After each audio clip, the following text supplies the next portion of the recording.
राजनाथ सिंह सध्या बोलत आहेत, थेट जाऊयात.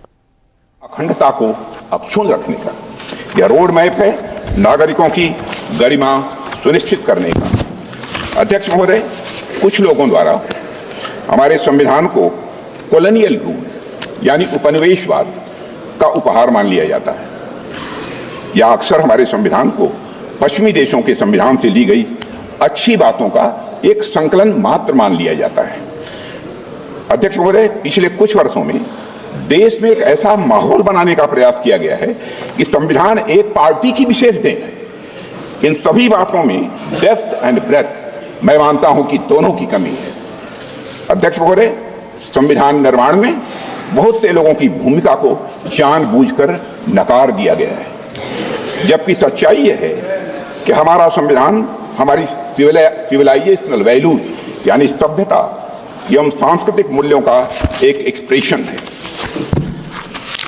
अध्यक्ष महोदय, हमारा संविधान स्वाधीनता संग्राम के हवन कुंड से निकला हुआ यह अमृत है.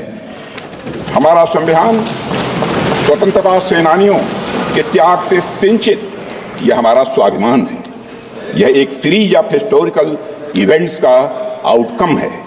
स्वतंत्र भारत का संविधान कैसा होगा, इस बात पर स्वतंत्रता संग्राम के दौरान कई संस्थाओं और विभूतियों ने अपने विचार प्रस्तुत किए थे, जिनमें से बहुत से लोग संविधान सभा के सदस्य नहीं थे, लेकिन उनके विचारों ने भारत के संविधान के निर्माण में बहुत ही महत्वपूर्ण भूमिका निभाई है और बहुत बड़ा उनका योगदान है.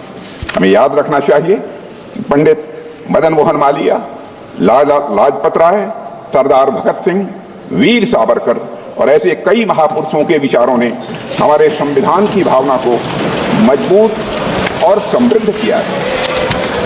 अध्यक्ष महोदय,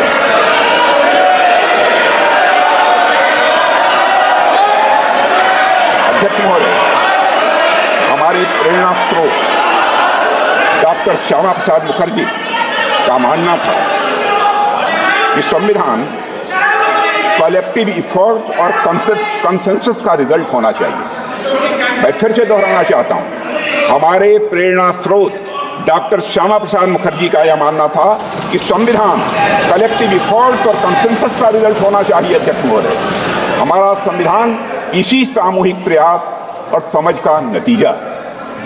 हमारे संविधान के लिखे जाने से 6 साल पहले यानी 1944 में लिखे गए constitution of the Hindustan free state नाम के दस्तावेज में कई बड़े नेताओं ने संविधान के बारे में अपने विचार दिए थे.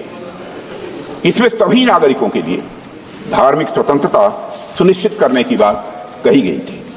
इस बात का उल्लेख एक इमिनेंट यूरिस्ट श्री अर्घसेन गुप्ता ने भी किया है.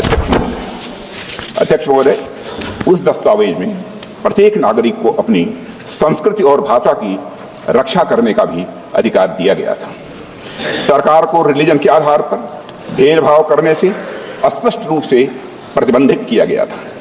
सार्वजनिक अनुदान प्राप्त करने वाले स्कूलों को रिलीजियस एजुकेशन देने की मनाही थी और यह भी स्पष्ट किया गया था कि स्टेट का कोई रिलीजन नहीं होगा, यानी वह सेकुलर होगा.